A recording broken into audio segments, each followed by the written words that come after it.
कार्य अटक रहा है, तकलीफ आ रही है, दुख है, लक्ष्मी नहीं आ रही, परेशान हो, 108 बेलपत्र की, जो बेलपत्र होते हैं उसकी, इसको छेद तो करते नहीं है सुई से, बेलपत्र की डंडी को बांधते जाओ 108 बेलपत्र की माला बना लो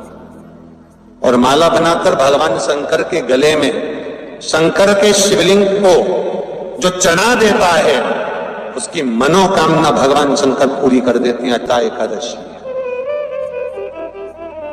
108 बेलपत्र की माला बनाकर शंकर भगवान को समर्पित करी जाती है। माता लक्ष्मी ने भगवान विष्णु को पाने के लिए तुलसी की माला बनाकर समर्पित करी थी, जैसे सती ने शिव को पाने के लिए, कामना को पूर्ण करने के लिए। शास्त्र कहता है घर के बुजुर्गों को, घर के बड़ों को, जेठ जेठानी हो, सास ससुर हो, घर में जो तुम्हारी उम्र से बड़ा हो, उसको आज पीला फूल या पीली चने की दाल या पीला वस्त्र, कुछ भी पीली सामग्री आज घर के बड़ों को देना चाहिए। क्यों देना चाहिए? तो शिव महापुराण की कथा कहती है कि जो शुक्ल पक्षी की एकादशी के दिन पीली वस्तु का दान दे देता है, घर के किसी ब्राह्मण को देने नहीं जाना, किसी मंदिर में देने नहीं जाना, आपके ही घर में, आपके ही घर के बड़ों को कोई सी भी पीली चीज का दान कर सकते। फूल हो, मिठाई हो, कोई अनाज हो, कोई वस्त्र हो, पीली वस्तु का दान दे दे। क्यों होगा? क्या होगा उससे? शिव महापुराण की कथा कहती है उससे जिंदगी में कभी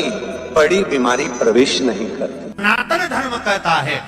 बट वृक्ष की पूजन करने वाला, बट वृक्ष के नीचे शिव की आराधना करने वाला, लोम समर्पित कर जल चढ़ाने वाले का जैसे कर्ज मुक्ति होती है, उसी तरह आंवले के वृक्ष के नीचे मात्र ताजा मिष्ठान दूध का बनाकर उस सामग्री को भगवान आंवले के वृक्ष के नीचे पूजन करने से लक्ष्मी और संपदा की वृद्धि होती है। जैसे शमी का पौधा, शमी का वृक्ष, शमी के वृक्ष के नीचे मात्र दूध और जल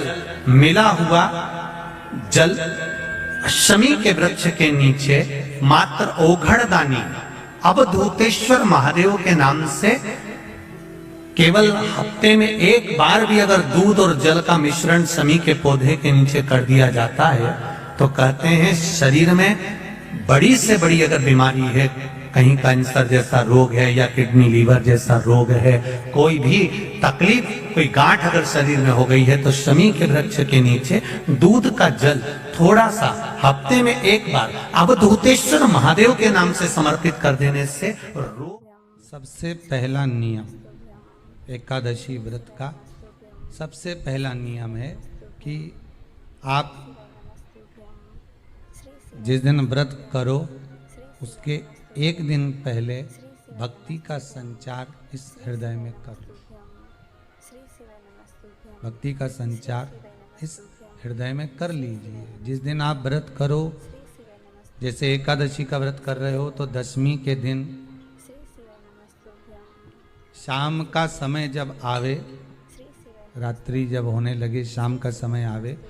और रात्रि का आप जब भोजन ग्रहण करो तो उस भोजन में कोई ऐसा पदार्थ ग्रहण मत करिए जिस पदार्थ के कारण आपकी एकादशी बिगड़ जाए।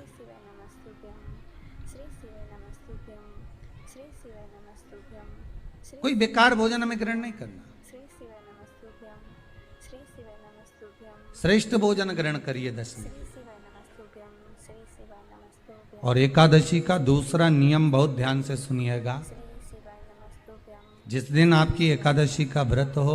उस दिन प्रयास करिएगा कि अपने हाथ से किसी भी वृक्ष की कोई पत्ती टूटे ना। अपने हाथ से किसी भी वृक्ष की, पौधे की, किसी भी वृक्ष की पत्ती अपने हाथ से ना टूटे। बहुत ध्यान दीजिएगा महाराज। एकादशी का ये दूसरा नियम है कि अपने हाथ से किसी पौधे की, किसी वृक्ष की, किसी डाली की कोई पत्ती ना टूटे, इसका प्रयास करिए।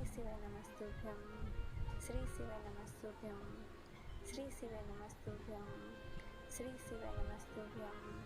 श्री शिवाय नमस्तुभ्यं कितना सुंदर व्याख्यान कहा है, कितना सुंदर वर्णन है महाराज श्री शिवाय नमस्तुभ्यं श्री शिवाय नमस्तुभ्यं कि मात्र एकादशी का व्रत कर लेने पर, श्री शिवाय नमस्तुभ्यं मात्र एकादशी का व्रत कर लेने पर नमस्तुभ्यं श्री शिवाय नमस्तुभ्यं श्री शिवाय नमस्तुभ्यं श्री शिवाय नमस्तुभ्यं जो पूर्व में किया गया हमारा पाप कर्म है, हमने किसी जीव की हत्या करी है, हमने किसी को कष्ट प्रदान करा है, हमने किसी को अपशब्द कहा है, हमने किसी को ताने दिए, हमने किसी को आड़ा टेढ़ा कहा है, हमने किसी को गालियां दे दी है, मात्र एकादशी का व्रत ही कर लेने पर ये सारे जो दोष हैं वो समाप्त हो जाते हैं। श्री शिवाय नमस्तुभ्यं श्री शिवाय नमस्तुभ्यं श्री शिवाय नमस्तुभ्यं सारे दोष हमारे समाप्ति पर आ जाते हैं। श्री शिवाय नमस्तुभ्यं श्री शिवाय नमस्तुभ्यं श्री शिवाय नमस्तुभ्यं श्री शिवाय नमस्तुभ्यं अब श्री शिवाय नमस्तुभ्यं एक विचार करिएगा थोड़ा सा अपने मन में, अपने चित्त में, अपनी वृत्ति में एक बात उतारिएगा, एक अपने मन में एक बात को उतार कर रखिएगा कि आप श्री शिवाय नमस्तुभ्यं अपने पाप को, शिवाय नमस्तुभ्यं अपने पाप कर्म को जिस दिन छिन्न करने वाले हो, समाप्त करने वाले हो, अपने पाप को आप जिस दिन समाप्ति पर लेकर जा रहे हो, तो उसके एक दिन पहले आपको प्रसन्नता होना चाहिए कि नहीं होना चाहिए कि कल मेरा पाप कटने वाला है, कल मेरा पाप समाप्त होने वाला है, श्री शिवाय नमस्तुभ्यं जो मैंने पाप कर्म करा है वो समाप्त होगा, जो मैंने पाप कर्म करा है वो कल समाप्त हो जाएगा। तो एक दिन पहले आपके चेहरे पर प्रसन्नता हो कि ना हो? श्री शिवाय नमस्तुभ्यं श्री शिवाय नमस्तुभ्यं श्री शिवाय नमस्तुभ्यं और चेहरे पर वो प्रसन्नता आपके आना चाहिए कि कल मेरा एकादशी का व्रत है, आज दशमी है, कल एकादशी का व्रत है, तो कल मेरी जब एकादशी का व्रत रहेगा तो मेरा ना जाने कितना कितना पाप, कितना असत्य, कितना झूठ, कितना प्रपंच वो समाप्त हो जाएगा। इसमें मुझे प्रसन्नता हो, इसमें मुझे आनंदता हो। श्री शिवाय नमस्तुभ्यं श्री शिवाय नमस्तुभ्यं श्री शिवाय नमस्तुभ्यं श्री शिवाय नमस्तुभ्यं तो क्या कहा गया कि प्रयास करिएगा कि एकादशी के दिन कोई वृक्ष की, कोई डाली की, कोई कोपल की कोई पत्ती ना तोड़ी जाए। क्यों? तो कहा अगर उस पत्ती को हम तोड़ देते हैं, वृक्ष की पत्ती को या क्यारे में लगी हुई कोई डाली की पत्ती को हम तोड़ देते हैं तो एकादशी का पुण्य फल प्राप्त नहीं होता, एकादशी का कोई फल हमारे खाते में नहीं जाता, पुण्य फल प्राप्त। अब फिर भले तुम चाहे तुमने मोरधन खाया हो, चाहे तुमने फिर चिप्स खाई हो, चाहे तुमने फिर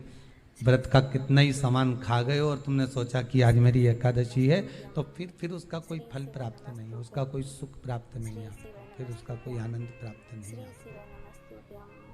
फिर उसमें कोई आनंद की अनुभूति